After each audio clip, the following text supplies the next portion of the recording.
Welcome to another episode of the S.E.M podcast. After a brief hiatus, we're back here again recording, and today we've got Ian Wilks. How are you doing, Ian? I'm really good. How are you both? We're doing well. Very and good. Where are you calling in from? I'm near Vancouver, British Columbia, in what might be soon the 51st state of the United States of America. Oh boy. This is not take the podcast down that route. This is not a political podcast. I know. I just have a little bit of fun with you. So I'm in British Columbia, Pacific North. Great. Well, we want to get started with kind of what you've been up to since the mission. We'll start there. I'm gonna change up the order a little bit, Zach. We'll start with since the mission, and then we'll go back to getting the call on going through the mission. So start us off with, tell us the dates when you served, but we want to know what you've been up to since. Yeah, I served in Scotland from January 87 to February 89. I extended because I didn't want to come home. If I could have extended longer, I think I would have. I love my mission. It was the most amazing experience. That's great. It's amazing. Fantastic. And so, tell us your journey from there. You don't have to go into too much detail, but we want to hear what you've been up to, where you've been, and family, anything along those lines you'd like to share. Do you want to talk about the mission, or do you want to start just after I came home, or where do you want to start? After. Give us a brief catch up. Okay, I will do that. So that first opening comment about wanting to extend is kind of connected to my experience post-mission, because when I, as being a convert to the church, growing up, joining the church at 16, and certainly if you've grown up in the church, which you two may have, I don't know, you are taught, trained from an early stage to serve a mission and to prepare a mission. And there's a lot of lessons and materials that are structured, organized, and geared towards that. So a lot of preparation, in the home, in church, etc. And then, of course, we have the MTC, and they train you to be hopefully an effective missionary. You immerse yourself and commit yourself, as I did, and I'm sure you both did as well. Really commit yourself to the mission. And when it's such a wonderful experience as it was for me, some missions want to extend; they don't want it to end. I think that was the time where I felt most happiest in my life, actually, compared to the time before I joined the church. And so coming home in February 89 was difficult for me. We spent all this time preparing, and there was, you come home and there's no MTC for coming home. So I found it very difficult to adjust. I was day 2 of coming home, day 1 of coming home, I was still getting up at 6:30, read my scripture, say my prayers. I think one day I even put my suit and tie on. It was so ingrained into me. And for the first few months was difficult. I really struggled to adjust. I remember I had this amazing stake president who I think he was a counselor when I came out, and he was a stake president when I came back. He was a wonderful man. And, within a day or two of getting back, you are supposed to meet the stake president to get released. And so he called the house, and I didn't want to get released. So, no way. How did you do that? Yeah, well, I just didn't return his call. He called, I think, day 2. I didn't return his call, and then he called day 3 and said he needs to meet with me to do the release interview. And I didn't call him back on day 3. And then I know. I just didn't want to get released. It was such an important, rewarding part of my life. I really gave everything to my mission and loved almost every minute. There were times it was difficult, of course. And so I think the third call, it was getting quite frustrated that I hadn't called him back. And so anyway, I eventually called him back, I think day 3 or day 4. And then we met, and I just broke down in tears. He was very emotional, and he could tell I was struggling with it. So I had a hard time coming back, to be honest. And the good thing is I had a lot of family, friends who were very supportive. I went out with the missions when I came back, trying to keep it going. You try hard to keep that spirit, and it's difficult because you're not got the mantle anymore, and it's a different stage in your life, and so I had to focus on my education and my work, etc. And so I threw myself into I went to the YSA conferences up and down the UK. I'm from Yorkshire, and so back then in Yorkshire there were frequent weekly or bi-weekly YSA events up and down the country. Hyde Park in London, Merthyr Tydford in Wales. These are the more established ones. Aberfoyle Convention in Scotland, that was a fixture in the YSA calendar with return missionaries.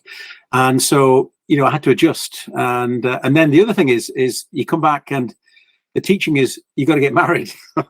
You've got to get married, right? You got to get you're a return missionary. You get honourable release. You get your work sorted out. You get your college sorted out, and you've got to find. In my pedagogical blessing, just a quick reference there, I was instructed to find a choice handmaiden, end quote. There you go. Yeah.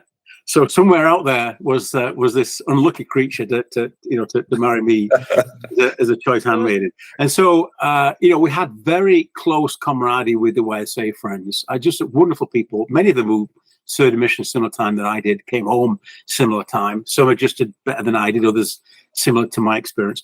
And so I threw myself into my education, which I got a degree in environmental science. I was working with a company doing some engineering, environmental engineering work, etc., in the petrochemical sector, plastics, petrochemical. And then, of course, there is the weekly church activities. My calendar was a YSA activities. So up and down the country, go to these dances, and you'd just make these amazing friends. I was in no rush to get married. I was 21 when I went on my mission, because I got my undergraduate degree, and I got before the mission, and I got my postgraduate degree after the mission. So I was kind of a little bit different mission in terms of maybe being a little bit more mature, maybe got a bit of a degree, lived life a little bit, joined the church at 16, so I'd seen the other side of life a little bit.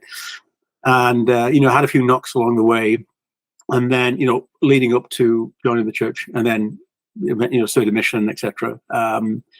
Came back, were faced with all those challenges, opportunities, life-changing decisions, and wasn't one for rushing into things by any means. I think I was mature enough to know I probably wasn't mature enough to get married at that time. So I kind of took my time, dated, group dates, etc. And that was good. That was a good experience, and met many, many friends. And then eventually I met my wife, who turns out to be from the same state. We kind of hung out together, since I joined the church at 16. And no surprise, I think it's quite common, I think, to marry, friends that you've grown up with in the same state. You can travel and go meet new people. But for me, she was, Debbie was, right on my doorstep. So we'd known each other as friends in the YSA, so that worked out really well. And then in the early 90s, we got married and sealed in the London Temple, and that was a wonderful experience. And then we had, fast forward, I set up a company, so that went really well. Living in Yorkshire at this time, so I'd gone to Scotland. There were 7 friends of mine in my ward that were called to serve a mission at the same time as I was. Everybody I think most of them got foreign assignments, and I got Scotland. And they all said to me, because Yorkshire is only 100 miles from the Scottish border. Yeah. Okay? Right. They said to me, Ian, what have you done so wrong that you weren't called to where I'm going, to like the Philippines or California? I'm like, why am I going to Scotland? I was like, but then again, I remember as soon as I thought that, I had this overwhelming, when I opened the letter and read the letter from the prophet that I was going to Scotland, I felt this overwhelming sense of joy and a sense of it being right. And it was a wonderful experience, even though it was literally, a stone throw away from when I was, growing up. And actually, the Scotland is quite a different culture to England, as you probably know. There's some, even though it's the United Kingdom, there's some very distinct history between the countries. Some are very complementary and others less complementary historical experiences. To put it nicely. Nicely, something between Scotland and England. And so, it was a different culture. So it wasn't going to England. It wasn't the same as going to England. It was actually going in some ways to a little bit of a different version of England, if you like. And so I felt that it was inspired, even though the other guys were going off to other parts of the world. For me, it just felt right. So anyway, fast forward, we got married. Since then we've had 4 children. We've got 2 born in Yorkshire. We moved to. I joked with my companions that I was the most committed post S.E.M missionary because I was the only one so obedient and worthy that would return to Scotland and live. Which I did. Nice. So I spoke to my wife at the time. We had 2 young ones who were, again, this is living in Yorkshire in the Huddersfield State, and the two that were born first, they were quite young, and we decided that we'd move to Scotland. So I moved to Scotland and moved to Dalkeith ward. That's a ward that I didn't serve in that ward as a missionary, but I knew some people from the mission actually who lived in the ward. So there's a bit of a history there. And I was the bishop there for a few years. So I served in the ward and was called as a bishop, worked with the Edinburgh Stake Presidency, Stephen Kerr, George Stewart. You might know those guys already, all the Edinburgh folks there. Yeah. And I thoroughly enjoyed my time in the Dalkeith ward. It was a wonderful experience. And then after that, we've been there for maybe 9-10 years. The bishop calling seemed to last forever. It was a good experience mostly. And then with the businesses that I had, we had an opportunity to sell one of the businesses and move to Canada. So this is going back to the late 2000s. And so we had the opportunity of going to move into Calgary, which we did. And so we moved we had 3 at the time. So we had 2 from Yorkshire. And again, another sign of obedience to the S.E.M. is our 3rd child was born in Scotland. Yeah, there you go. So we have our 3rd son who's born in Galashiels. I'm not sure if you served there. So just down the road from where we're living. So Archie, a good Scottish name, was born in Scotland. So with 3 kids, we decided to move to Canada, move to Calgary, and then we lived there for 2 years. And when it snowed in June one time, we decided to move. I'm not kidding. The winters were. Winters. Oh my gosh! I don't know if you've been up to Alberta, but the winters can be absolutely brutal. And I'm not exaggerating when I say they get down to easily, frequently -20, -30, and sometimes -40. And I'm not exaggerating at all there. It was just. The weather was a big factor. So we moved west to BC, near Vancouver, and we had our 4th and last child, and he is a Canadian. So we've got 2 Yorkshire, 1 Scot, and 1 Canadian. Wow. And, so we keeping the Commonwealth together, right? And so, and then while I was over here in BC, they called me onto a stake presidency, which was amazing. That was an amazing experience.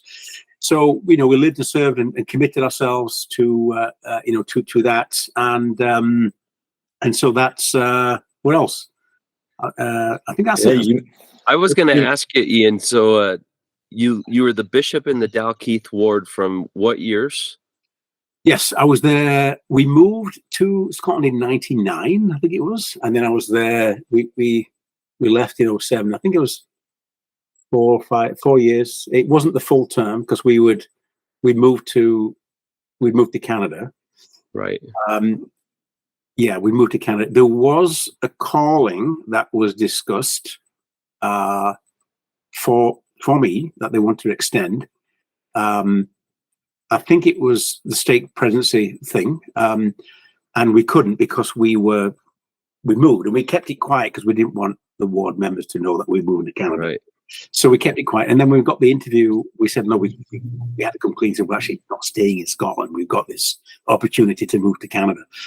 And so when I got there, to the stake here, no one knows us, obviously. The ward and the stake were incredibly friendly, but no one had ever heard of us before.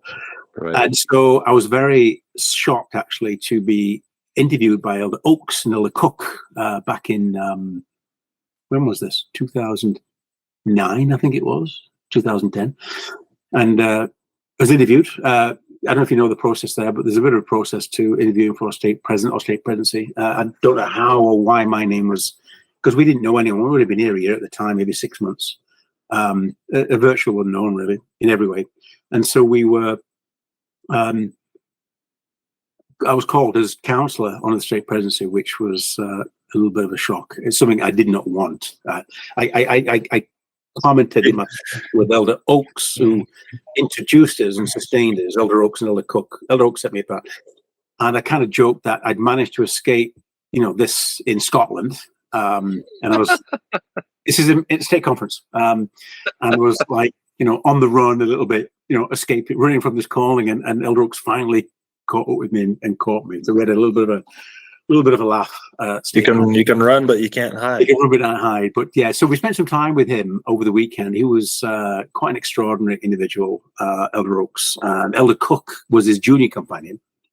So the apostles train. There's a formal program for training what they call junior general authorities. So they often put them with the, you know this already, but they put them with a presidency and a very mature, experienced general authority.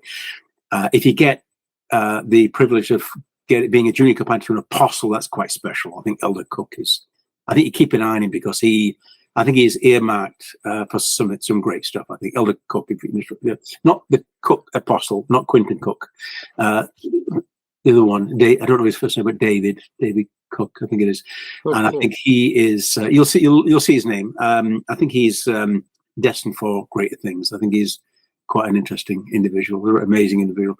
So that was my that experience. Yeah, I asked that question just because our generation of the podcast is really like the time that you had moved up to the Dalkeith ward and served there. So I'm sure there's many people that served in and around your ward that will know your name and your face, and you probably put up with a bunch of us that have been on the podcast, or those that are listening to the podcast will recognize and hopefully have some fond memories of time spent with you. Well, I hope they will. I think they will. I was trained in Dumfries and I'm a person that gets attached to people. I was there for almost 4 months, got really attached to the members, fell in love with them.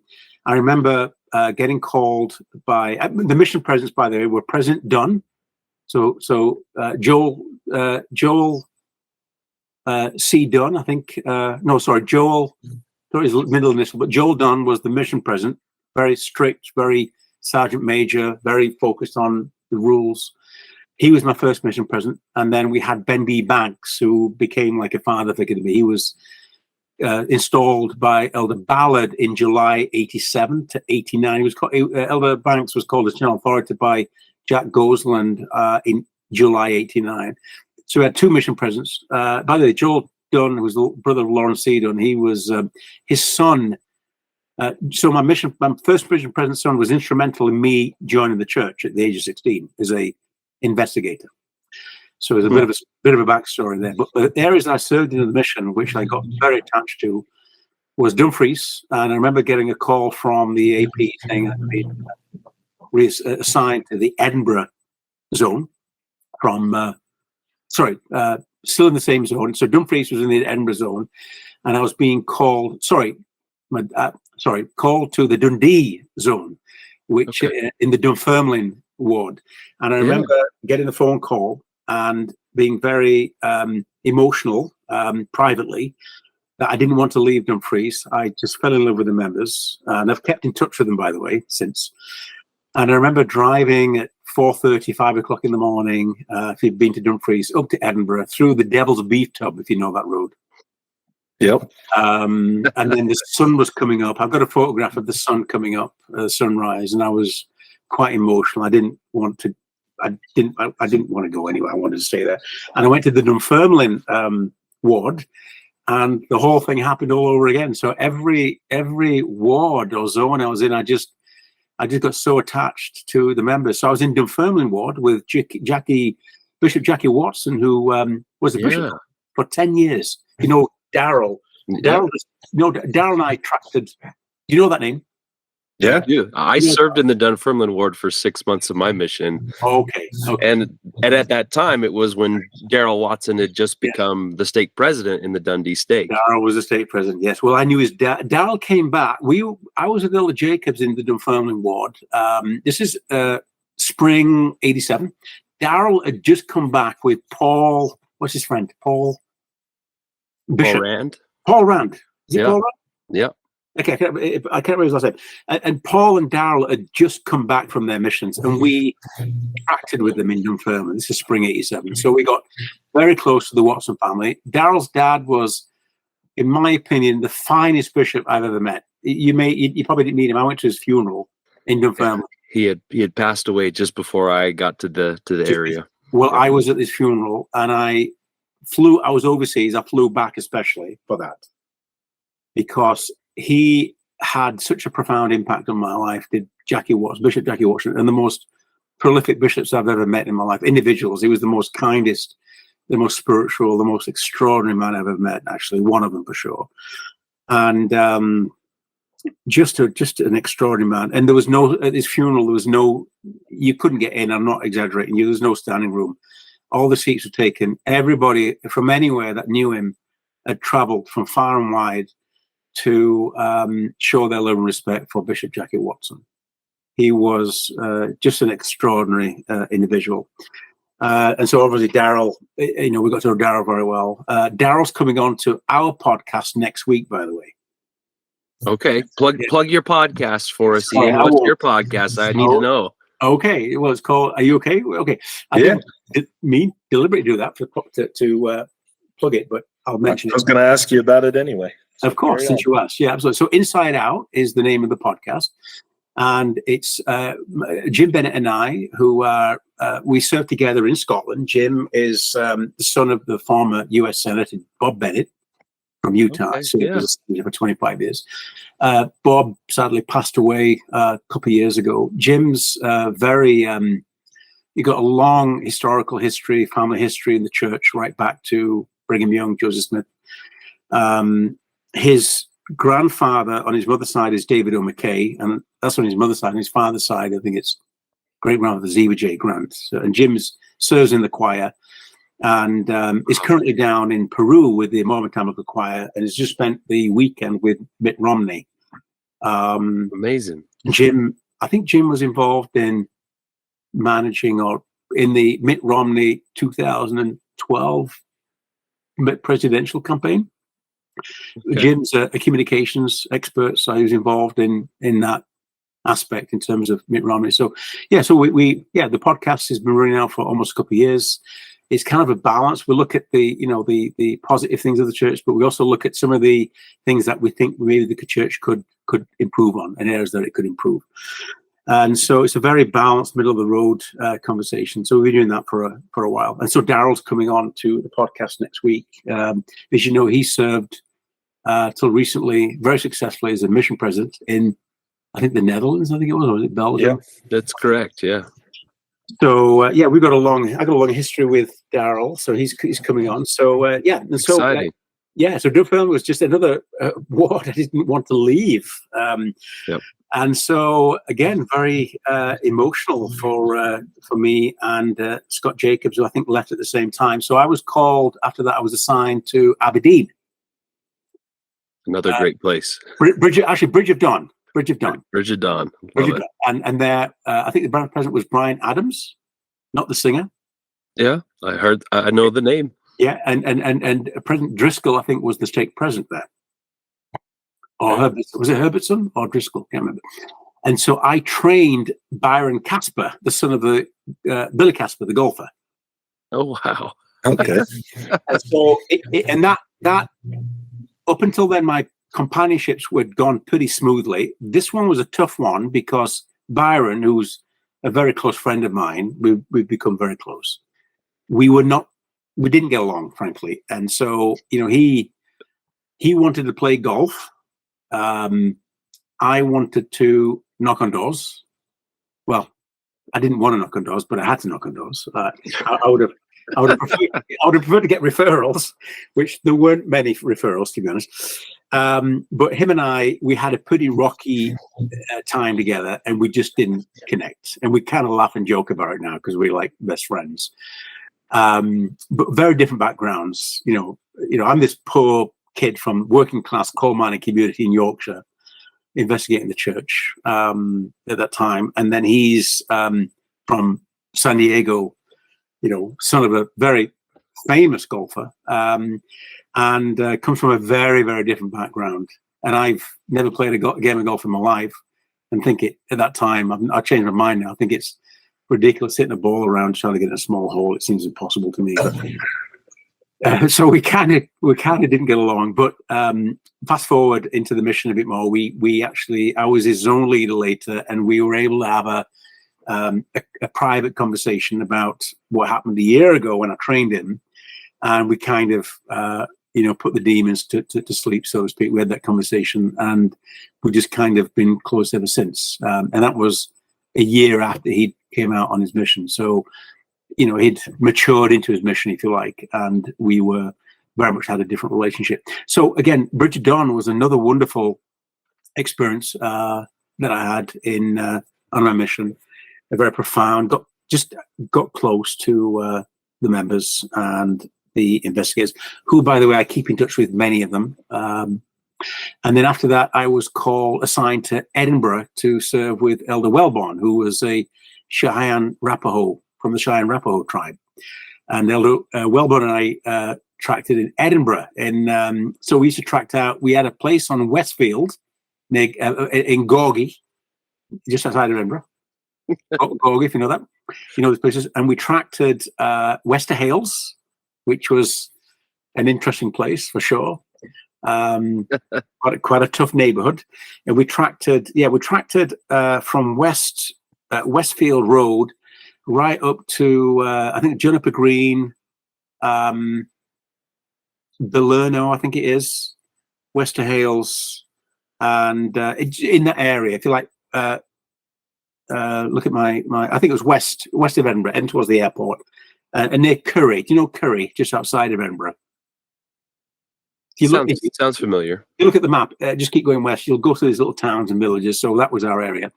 And that was, again, we got close to the members, and we had some successes in terms of baptisms. Not many. There weren't many baptisms. The whole mission, I think we baptized maybe 11 people, which was pretty good. Pretty good for Scotland, to be fair.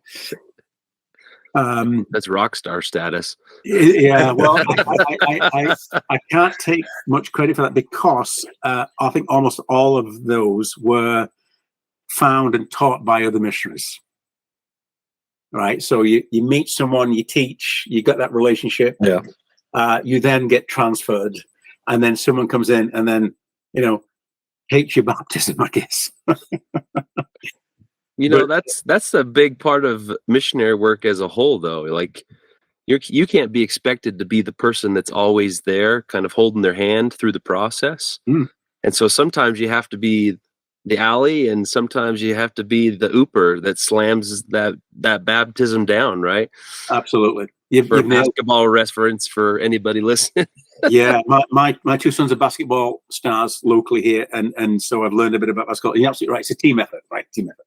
Absolutely. So I can't take credit for that. It's a team effort. And so then from there I went to another place that was quite amazing. I went to Stranraer. Oh yeah. And I opened Stranraer branch, the first branch. Wow, that's awesome. And I was called as the branch president, as a missionary. Oh my goodness. So I was the first branch president. Stranraer ever in the history of Stranraer. And actually, they never released me. I'm not kidding. They never released me. I'm still technically the branch president of Stranraer. I know it sounds crazy, but anyway. So it was Ben B. Banks under working with, here's a name for you. Do you remember Peter Cameron from Paisley? Peter Cameron, absolutely. Another legend. Another legend. Legend indeed. Another legend. He was born in the Isle of Skye, by the way. I But if didn't you know realize that. Yeah, he was born in the Outer Hebrides on the Isle of Skye. So let me just turn the sound off here. And so Peter was, the Stranraer branch was in the Paisley stake. Peter was the stake president at the time and an extraordinary leader. And he was a little bit of a counselor to President Banks. President Banks had at least two individuals that he would use, one formally, one informally, as counselors to the mission president. The official one was Alex Stewart from Dundee. Do you remember him? I remember the name, but not the face. Right. Stewart's had been a fixture of the Dundee stake for decades, and Alex was the stake president. Post the stake presidency, President Banks called him to be a counsellor to the mission presidency, and that was an official capacity. And then I don't know if he called in official capacity Peter to be a counsellor, but Peter was a very close official or unofficial advisor to President Banks. So we, as the branch president, I'd have two reports. One as a missionary to President Banks and my zone leaders who were in Irvine, up the road. So missionary, that was the line of reporting in terms of missionary. Another report was I would attend meetings as a branch president as a missionary, and I didn't enjoy the branch presidency calling, to be honest. It was it was beyond me. There were things that I was being told that I'd never even heard of, frankly. So at the time, I think that was quite a heavy thing for me to carry as a young, I was 22 years old. Yeah. Even though I joined the church at 16, still had very little life experience, and hearing and experiencing and people confiding me and stuff that I had very few answers for. I did my best. My default was, prayer and fasting and read the scriptures.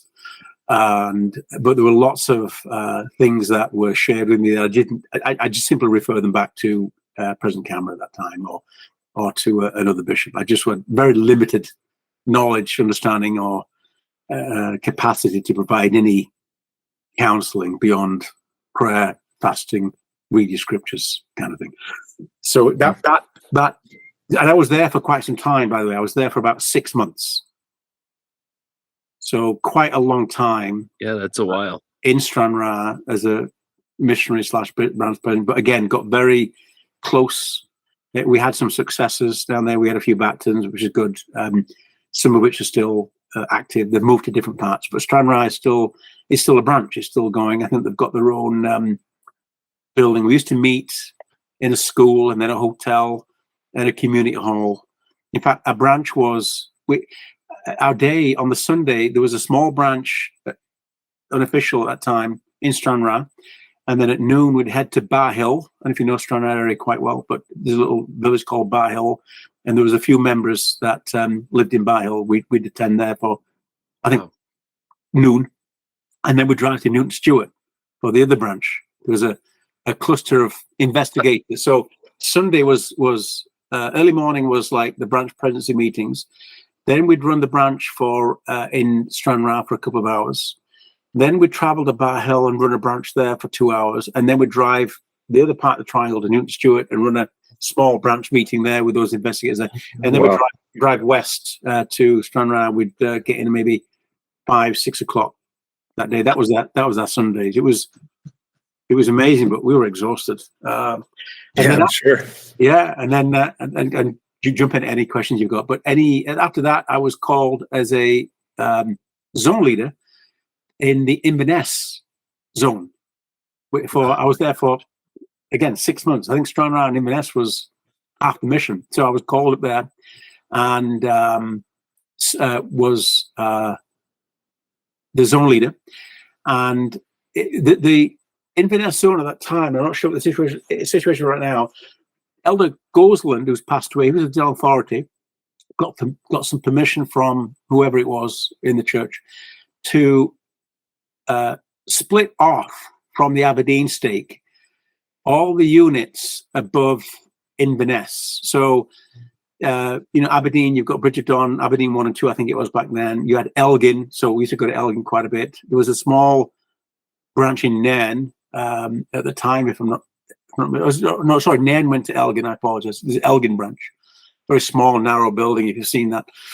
And then the Inverness, beautiful building. If you've been to the building, it's a stunning building there, but it was there, for 6 months.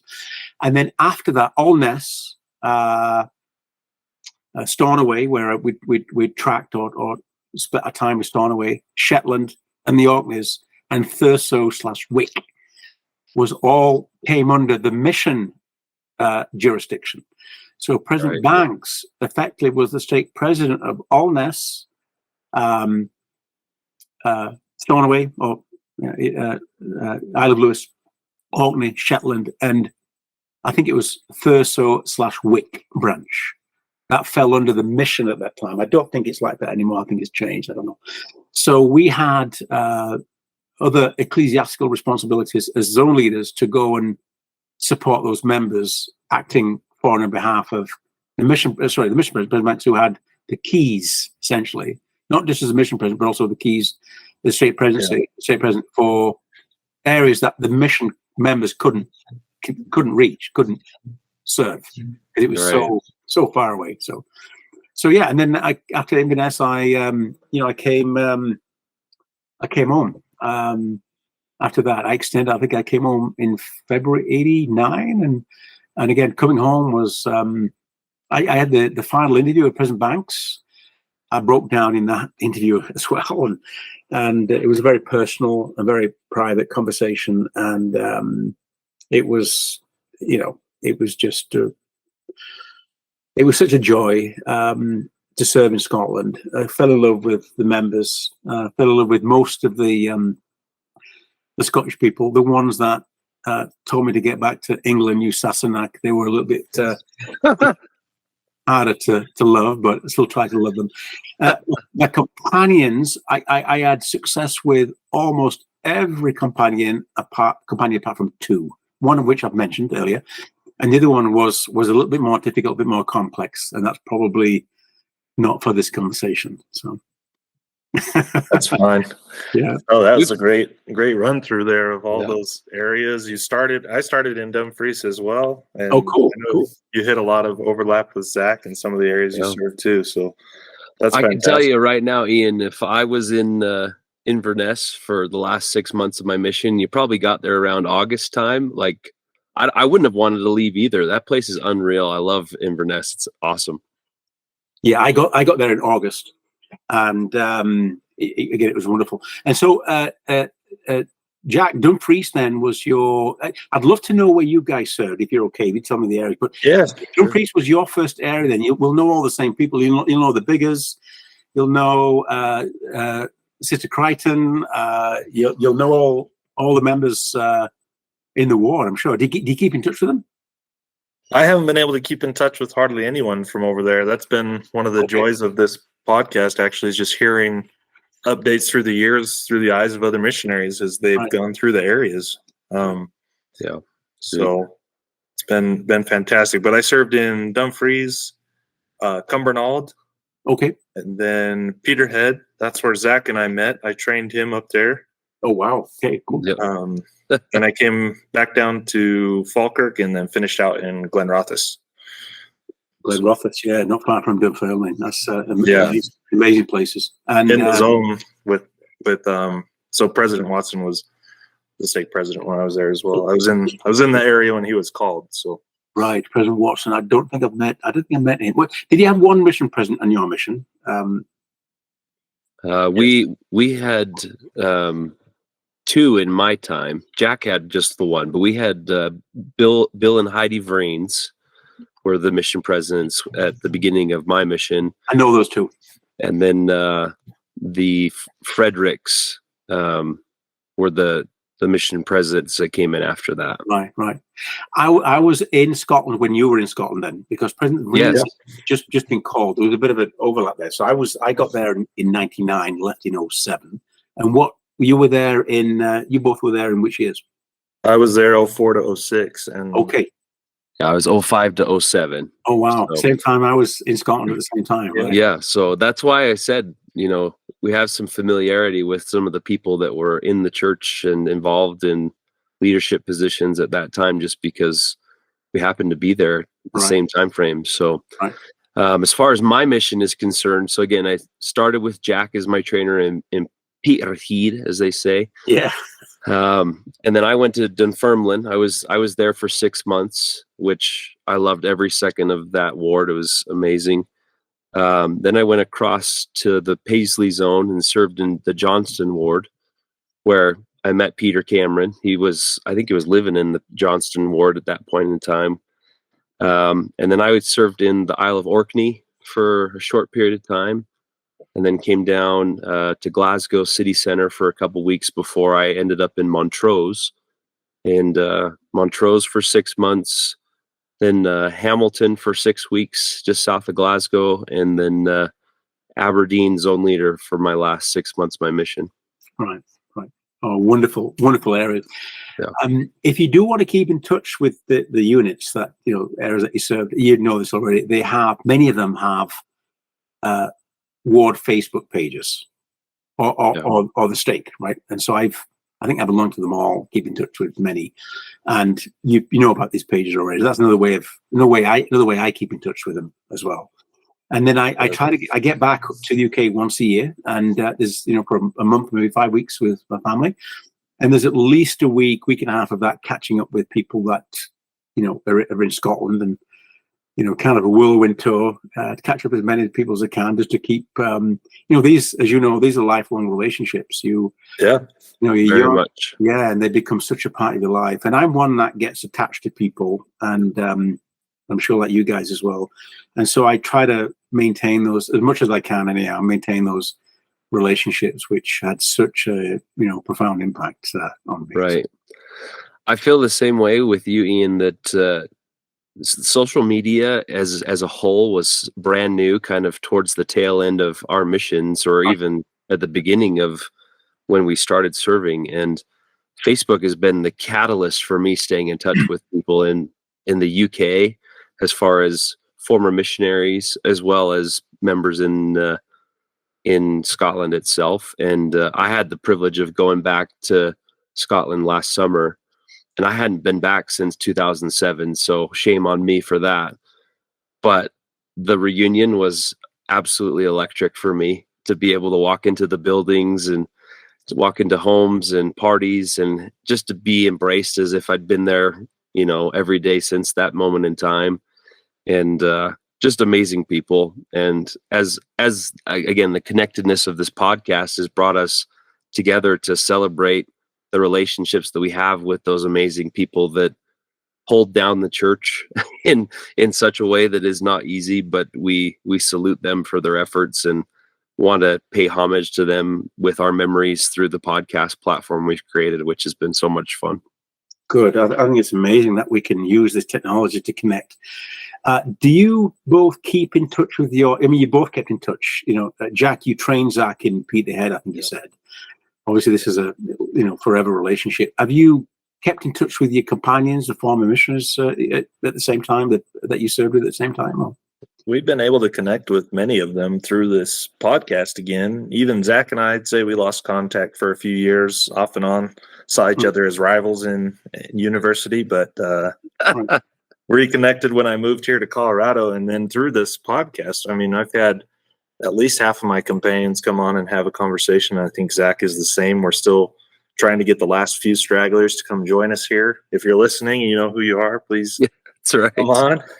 Yeah. But yeah, that's been one of the blessings of doing this. Yes. Being able to see them and interact and rekindle those friendships again. Yes. So yeah, I agree. I think it's wonderful that you guys are doing this and just making, keeping those connections alive. We share, although we served at a different time, the three of us, we share, it's easy to be biased here, but we share a unique and distinct legacy. Scotland, I would argue, is a very special mission. Its history is very unique and distinct, special, from David B. Haight to Bernie B. Brockbank, the early apostles, also Pratt, I think, who dedicated Scotland on Arthur's Seat, right? Salisbury Crag, or otherwise known as Pratt's Hill, I think it was, right? That's right. The locals don't know it as Pratt's Hill, of course, but Salisbury Crag there outside in Edinburgh. So it's an extraordinarily distinct place. It's a unique culture, very extraordinary people, rich in history and science and mathematics and extraordinary contributions to science and technology the Scots have got. The Scots are very different to other people, in my opinion. I only grew up 120 miles away from the border. I've got family on in certain parts of the family was Scottish, but very proud, very distinct, very unique, very rich cultural history, and a tough mission for sure. I think the first few days of my mission were some of the hardest, coming up from England, knocking on doors with the Scots and telling me in somewhat colourful language to, get back to England. And I lost count how many times that I would hear, we would talk about eternal life and the gospel of Jesus Christ at that time. And they would say, when you did, right? No. There's a life after you die. There's a life after you die. And they said, look, I've already got religion, Church of Scotland. And so it was a tough mission. There's a deep, long, century after century relationship between Scotland and religion, as you know. The Catholic Church, the Church of Scotland, is a slight variation on the Church of England. And that history spans centuries, as you know. And so families, get raised in that religion and go through, generation after generation, growing up a certain mindset and certain thinking. And it's difficult. My experience was difficult to try to have some success. But I found that I was most successful when I was just being me, not trying to deliberately convert anyone, just building relationships. Those old, we were in the mission when you had those white video, those tapes. I'm probably I did. Zach did. I had the purple dragon. I wonder if I'm too old here for this, but so we had these training white cassette tapes. And there was one titled, as you know, there's Build Relationships of Trust.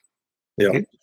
And I found that I was most successful when I was just focusing on the individuals, getting to know them, building relationships, and then it would just happen naturally instead of trying to, manufacture a conversation and lead it in a certain way. I found that was more difficult. So just by being yourself, just being open, being honest up front about who you are and what you're trying to do, and not trying to overtly, convert them, but in the process of getting to know them, you either had a relationship and a friendship and they didn't join, and that was fine, or you did build a relationship and they joined on the back of the relationship. And the relationship's important because if you think about it, you're knocking on these people's doors, you're complete strangers.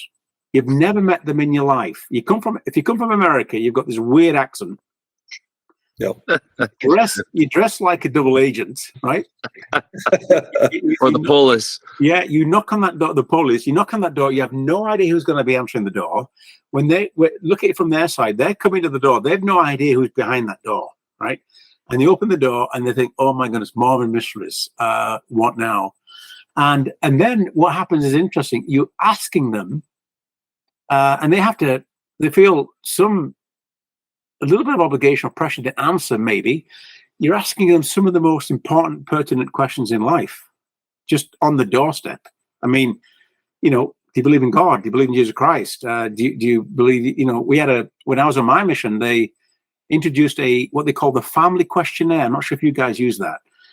It was, back then, they had, there was a massive campaign, actually, when the Together Forever program came out. Do you remember that? Yeah. Do you know the video Together Forever? Mm-hmm. You remember that video? So that, when I was on my mission, and President Benson was the prophet, and the huge focus was the Book of Mormon, there was a big campaign around the Together Forever video. And so the church across the UK, it may have done this across Europe, certainly across the UK, they posted adverts in journals and magazines, where you would call this number and the missionaries would deliver your own personal VHS. So this is before CD, right? That's right. Before DVD, before CD. This is like going, we're so old, aren't we? This is when you had the VHS video and then you would personally deliver that to the person Together Forever. So that had, and then on the back of that, the many of the missions back then, on the back of that Together Forever campaign, had created a questionnaire about families. And it was a different approach on the door. And so, you know, the advertising campaign was out there nationally, up and down the country. The video was amazing. You've seen that video. I think it's a wonderful video, by the way. I think there's 4 stories in that video. Very clever, I think, what the church did back then to do that. And then on the back of that, there was this family questionnaire. And the idea was to knock on the door and to say, hey, we're doing it, you know, we're from the Church of Jesus Christ Latter-day Saints, or we're the missionaries from the church. We have a family questionnaire. Would you mind if we conduct this questionnaire with you on the doorstep? And that was quite different than knocking on the door and, you know, saying we've got a message from Jesus Christ, or with the missionaries, we would like to share some things about the church, etc. So this questionnaire was mostly focused initially on, the first question is on family. And I can't remember the question, but do you think family is important, and etc. And then the idea was to ask a couple of questions on the door and then to get in. The idea was to get in and finish off the questionnaire. And we got in quite a few more houses using that questionnaire than the previous, you know, than the earlier method. And then, of course, the questionnaires would lead to, you know, families being together forever. And you'd have that transition into either the Holy Ghost dialogue, which you might remember that, right? Mm-hmm. You had the Holy Ghost dialogue, or it would lead into a first discussion, and then you would have some conversation about family being together forever. And I found that was a really smart way of kind of breaking the barriers down, building some common ground on families. The only person, I remember one person, a very tough Scotsman, said, you know, I think the question was, you know, if you could be with your family forever, how would you feel about that? And he said, like, oh, is it like, I can't remember if it was a father or a male figure in the family. He said, well, why on earth would I want that? I mean, I'm trying to spend less time with him on this earth. And I don't want to be with him forever, right? He wasn't being serious. He was joking. He said, be with my family forever. I don't want that. And, you know, so apart from that, I think it was a tongue-in-cheek comment, actually. But most people responded quite favorably, actually, to that questionnaire, and we got in more often. Some missionaries, unfortunately, I think this hit the press as well. They took the name tags off. I think that was a mistake. And then got into the house, and then they found out that there were more missionaries in the home. They hadn't told them. I think that hit the media back then. A local paper accused the missionaries of not being, you know, upfront. But aside from that, I think that questionnaire, the Together Forever, was quite successful, at least in having, either if not converting or bringing people to the church, at least it was able to maybe improve people's understanding of the church around families and stuff like that. So yeah, it was a tough mission, but we go back to what I was saying. We share this very amazing legacy with an extraordinary group of people who we love and adore, and we miss. Could I serve the mission again? In that same way, probably not. It was tough. And again, if I was serving a mission right now, a lot of it's online now. I don't think I could do it online. I like to meet with people. I'd rather go through the same experience again, you know, back in the 80s there, you know, the tough proselyting, you know, knocking on doors for 8-10 hours a day. I'd rather do that easily than do an online mission. I work with online technologies and AI and stuff like that, and we have technology in our business. It's a significant part of the business. But in terms of connecting with people using social media, I'm not sure how that would work for me. I think the missions now are a very different experience compared to when all the three of us are out knocking on doors. Right? Yeah, we've had many conversations where we've discussed, you know, that the timing is right for the person at the time. And there's a reason you were there, when you were there, with who you were there with. And still we're all tied together by this unique brotherhood that flows through Scotland, which is wonderful. We are for sure. Yeah.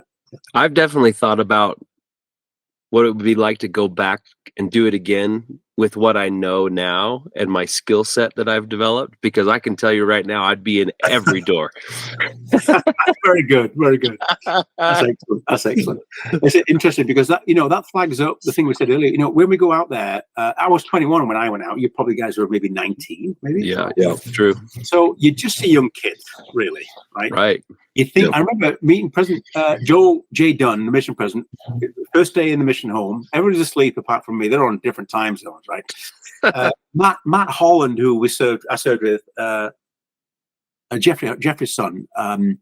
He was the AP at the time, and we picked up the missionaries from the airport, brought us back to Edinburgh, and we had that first conversation with the mission president. President Dunn was very strict, very sergeant major, and he was quite loud and booming. There's a big American accent. And I think I was the only Brit in a group of maybe 12 American. I think one Australian missionary was there.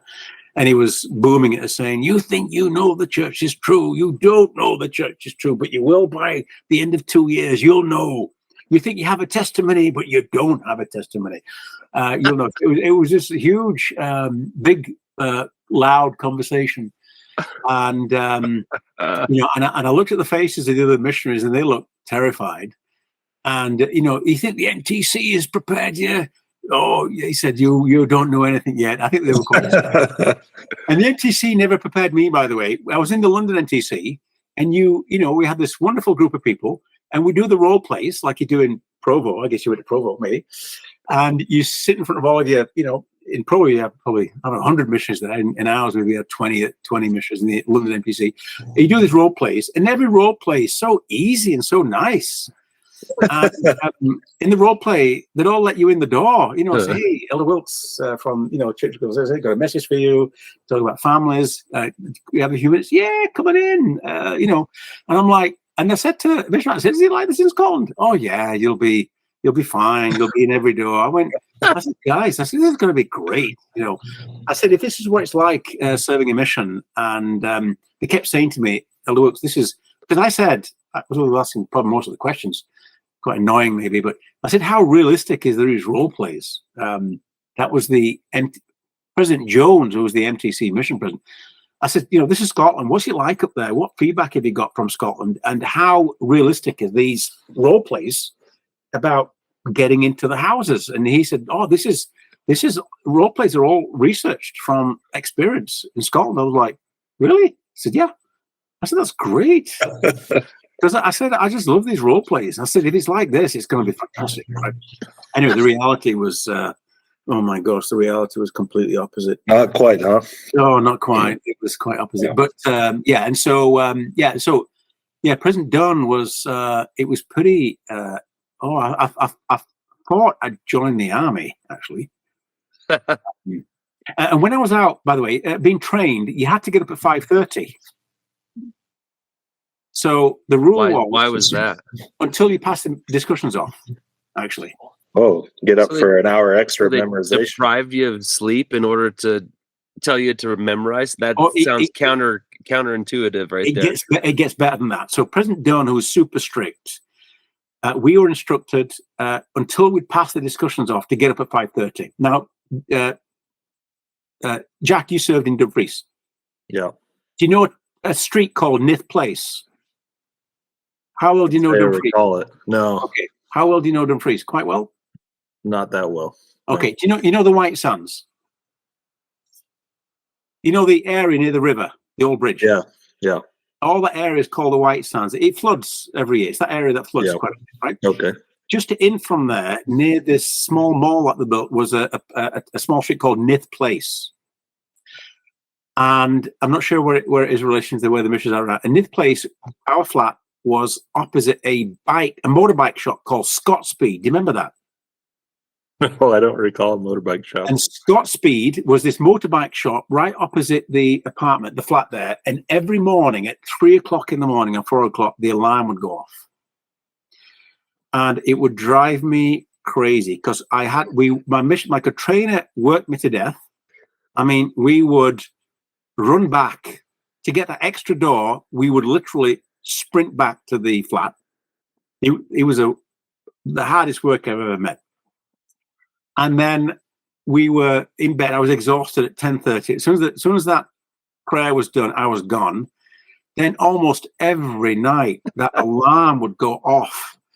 And I remember waking up in the middle of the night, 3 or 4 o'clock in the morning, and I said, Elder Awkward, and they said, Elder Wilks, just go back to sleep. I said, it's going off every night. I'm so exhausted because I had to get up at 5:30, 2 hours from the time. Yeah. And to pass the discussions off, right? That was the rule from the mission president. And so I remember half asleep calling the police. I called 999 and I was half asleep and I picked up the phone and I just said this, please turn the alarm off. And there was like, who's this? I said it's Elder Wilks. I'm like, who's Elder Wilks? I said, it's Elder Wilks. Please, the alarm's going off at Scott speed. Please, I beg you, just turn it off. And then I'll just put the phone down. Anyway, we had to get up at 5:30. I passed the discussions off pretty quickly. But the other thing that President Dunn did, to my point earlier, was that he made us work our P days. Huh. So at 1 o'clock, we had to be done with all of our letters, laundry, physical exercise, shopping. And 1 o'clock to 5 was you had to work because we were baptizing only 9 a month max, 6 I think 1 month or 9. Anyway, it was brutal. It was brutal. There were missions that were having a hard time mentally. My companion, I won't mention his name at the time, but his dad was the mission president at the same time in a European mission. He was writing home, told his dad that he was working on a P day, and his dad was upset with that, called a general authority called Carlos E. Acey. Do you remember him? Yeah. Carlos E. Acey. He passed away, the Elder Acey. So Carlos E. Acey was the lead general authority for the UK, I think Western Europe at that time. Jack Gosland was his counselor. And Elder Acey called President Dunn. This is what I heard. And just, I heard some interesting words that were said, but instructed President Dunn, do not work the missionaries on a PD. Wow. Yeah. So it was the first 6 months was tough. It was a tough mission, with proselyting in the rain, 10 hours a day, and then getting up at 5:30 for a month, I think it was, until I passed the discussions off. You by the way, you're motivated to pass the discussions off just even to get that extra hour, right? Yeah. And very, very strict. Everything was measured. Did you do your prayers? Have you read the scriptures? Companion inventory, personal study. We had this additional, in addition to the White Handbook, we had the additional checkbook on the on this chart that you had to fill out, all these checks, and it was very, very prescriptive, I would use. And then you had to submit that in to your I can't remember, it was weekly letter to the mission president. Is it weekly? It was, yeah. And so we had to post that with our letters to the mission president, and just to make sure that you're living. They used to say, living with exactness. Living with exactness. Yeah, it's interesting because as we've talked to missionaries, of course, throughout the years, we've heard of pendulum swings from that exactness to the other side of more loose, I guess, shoot from the hip type missionary work, and the whole gamut we've heard. Yeah, and I think the successful is somewhere in the middle. President Banks, when he came in July '87, installed by Elder Ballard, they said, follow the Spirit. The focus of following the Spirit. Go to an area, pray, follow the Spirit. And I found that was it was so refreshing. A quick story, if I may. So hard work, but lots of fun, missionary kind of fun. Yeah. So, and I don't know how much time I've got left here, but I'll share this anecdote. There was many experiences like this, not identical to this, but similar. So I'm in Inverness. Have you been to Inverness? Oh, yes. So I'm in Inverness, and the Inverness flat at that time was connected to the bridge that fell down. So there was a railway bridge that fell down, and you can Google this. This is before the bridge fell down, and the flat, this block of flats, one of which we had, was built onto the bridge, or the bridge was built onto the block of flats. And we would get up at 6:30. I was a junior zone leader at the time. I think this happened, and you get up, you say your prayer. You're tired. I was tired at 6:30. It takes a few minutes to get up. You go to the washroom, and you had these big sash windows. Do you remember those big sash windows? They call them sash windows. And the window ledge in our bathroom was quite low. And the window, the view from the bathroom faced the railway bridge. As the bridge... as from where the train station, where the trains set off from Inverness, it would come round outside of the town, and eventually, that connected to the bridge, which was built onto the side of this flat or apartment block. And so you're half asleep. Actually, there's two funny things that happened there. So one of us it was me. I'll confess it was me. At the bathroom, we said a prayer. You go to the bathroom. You sat there on the toilet and you're half asleep. And I looked up, and the 6:30 train to Aberdeen had stopped outside the flat at the back with all these people staring at me. I sat down on the toilet. My light's on. My light is on. I'm half asleep. The window ledge are quite low, so you can see my knees. And there's these people in shirts and ties in this train, stood still, staring at me. That was embarrassing. In the same bathroom, and we take it in turns to miss this. We say, it's your turn, it's my turn. At 6:30, because that train would leave Inverness at 6:30. Okay. And 2-3 minutes out of the town, somebody's in the bathroom at that time after 6:33, right? Because it's got to be punctual. Got to leave it on time. And then we were obviously reminded ourselves to close the curtains. Obviously, after that experience, the missions had put a little note on the window ledge next to the toilet seat. Close the curtains, right?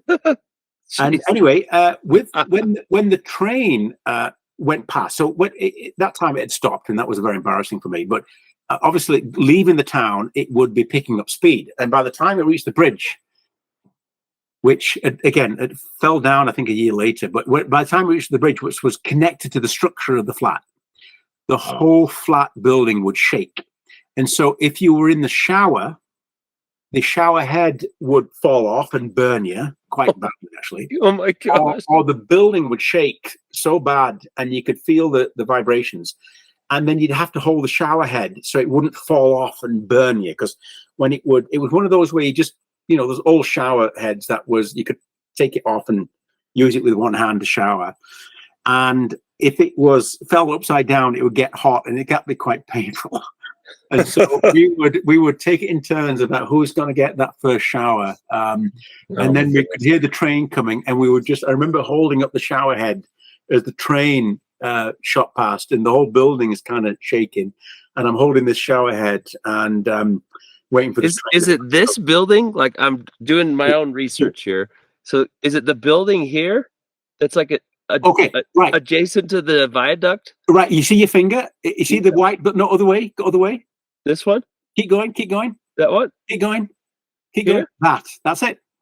That's the building. Amazing. That's the building. Yeah. So if you Google this, you'll see the story. That bridge fell down. I think it fell down a year later. Yeah, it says 89. 89. They said. There we go. So that's where I was. I was there from August. Zach, you said August. I was there, and I left in February. Sorry, I was there from August 88, and I left in February 89. So yeah, it fell down a year later. Then is it a year later? Is it? Yeah. Yeah. That's So- pretty spectacular to know that that's the building, like in the photos of it, that's historic. That's the building. That's how old I am. Yeah. And by the way, that year, 89, I think that's the year when the Berlin Wall collapsed, isn't it? Is it 89? Yeah. So it was the year that Thatcher had introduced the poll tax because the Scots were angry. Again, not getting political here, but I remember that coming on the doors, right? We're talking about the doors. And then it was the year I think the Berlin Wall had collapsed. So it was a lot, there was 3 major events: Thatcher's poll tax, Berlin Wall, and me getting embarrassed. On the loo. and burned in places that I didn't want to get burned by the shower head. That burned me like, Man. So there we go. They were the major events in my, that happened in history. 3 major historical events.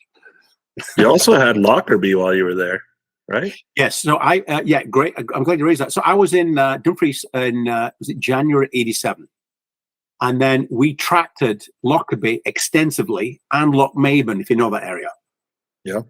Mm-hmm. So we'd go out to Lochmaben, we'd go out to Lockerbie, and we had met and talked with families who were impacted by that Lockerbie event I think it happened later on in 87. I think it was 87 or 88. End of 88. End of 88, right. So I was still on the mission, when that event happened.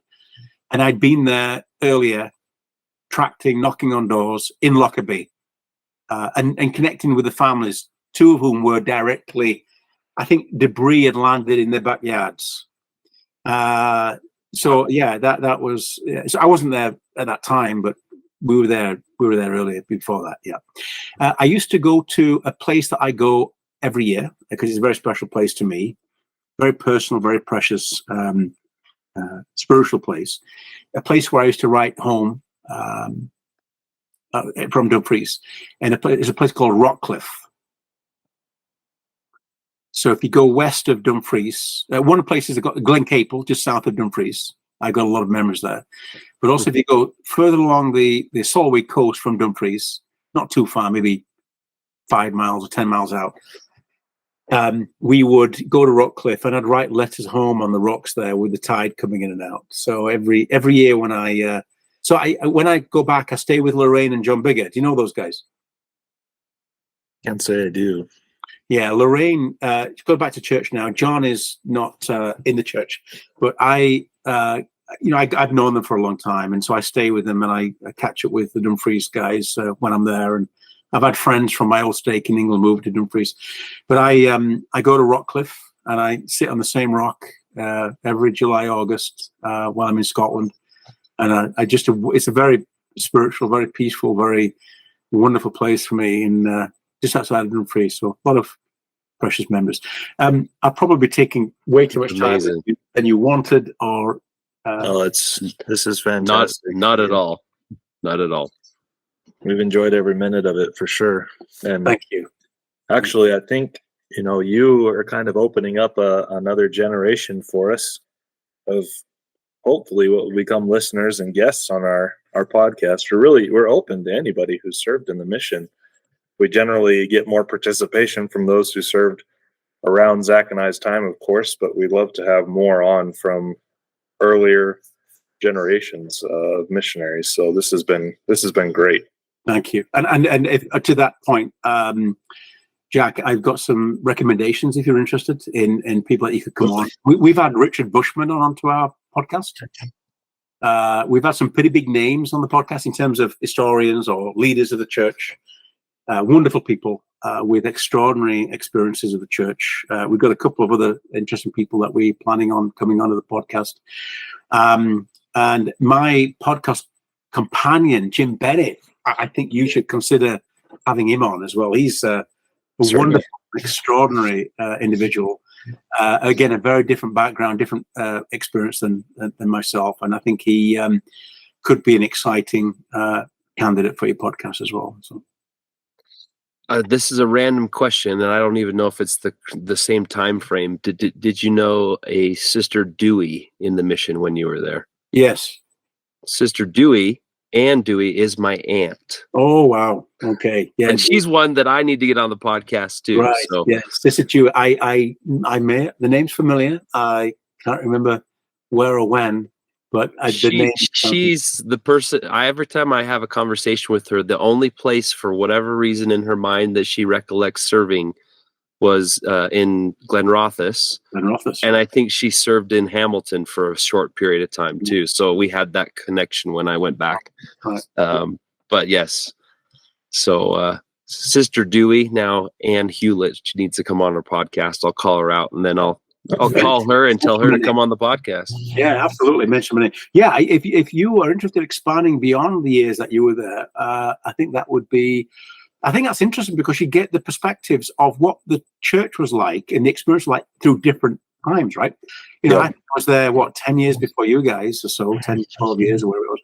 And so by having different people on with different, time periods and people who have served the mission since you guys have been out there, I think you get a very rich and very multi-layered conversation about the changes and the evolution of the experience and the evolution of the church and the membership over, beyond the 2 years that, from the times that we were there, over 10 years or 20 years. When we started this, we had no idea the type of oral history that we'd be capturing for the S.E.M. It's the coolest part for us is that, what was it? 3 years after I came home, the mission merged with Ireland. Yes. And so now we've gotten different stories about that merger and the conflict that was present with Ireland being a more lax mission and Scotland being a more strict mission, and them coming together. And it was a bit of fire and ice at that point in time. But right. But again, it's all about everyone's unique experience, and that's what we've said on this podcast many times, is that this is a platform for people to share what they experienced in Scotland and why they love it. And we're not here to check in on people and see where you are as far as involvement in the church. Our goal is to help people realize how much we love them as part of our brother and sisterhood that goes back far beyond just the time that we spent in Scotland together. And I love that comment as well as what you shared earlier. I think that's a wonderful thing to share and communicate. We connected in a profound way. When I, on a personal note, when I joined the church, I was struggling with, I grew up in a dysfunctional family. Was attracted by the missionaries at the time. Joined the church against the wishes of my own family, was thrown out and made homeless physically because I joined the church. However, the church saved my life, probably literally in many senses. And the bishop that took me in at the time in the Wakefield ward in the Huddersfield stake in England had just a profound impact on my life. And, joining the church at 16 and going through that last 2 years of the youth and into the YSA and then going into, serving a mission and struggling with, at that time, self-esteem, self-worth, not knowing who I was, quite lost, actually, in many ways, quite afraid of life and, like a scared animal in many ways, so many things. And then the mission, more than anything at that time, completely transformed my life. On a spiritual level, personal, psychological, emotional, had a deep, profound experience on my life and taught me or showed me that I was worth something, that I could make a difference, that I was valuable to at least some people, and that I could help in some way, that I could contribute to someone's life in some ways I didn't believe or think I could before that. I think I acted as pretended to be or appeared to be successful and spoke confident like I was a confident person back then, but I wasn't. I struggled with so much doubt in my own life. But the mission changed that. And I think it was me immersing myself completely in the mission. The only time I ever broke the rules was when I slept in twice. That was it. I kid you not. I was I don't want to blow my own trumpet, but the missions that know me, the members that know me, I was there for the right reasons, and I took it seriously and completely threw myself into that calling. It was the only stable, positive thing that ever happened to me back then at that time in my life.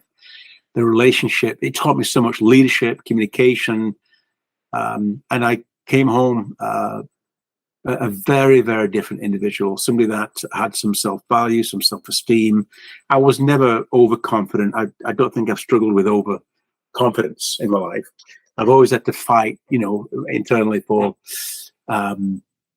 just reminding myself that I do have some value, and I have, some humble confidence as President Banks for teachers.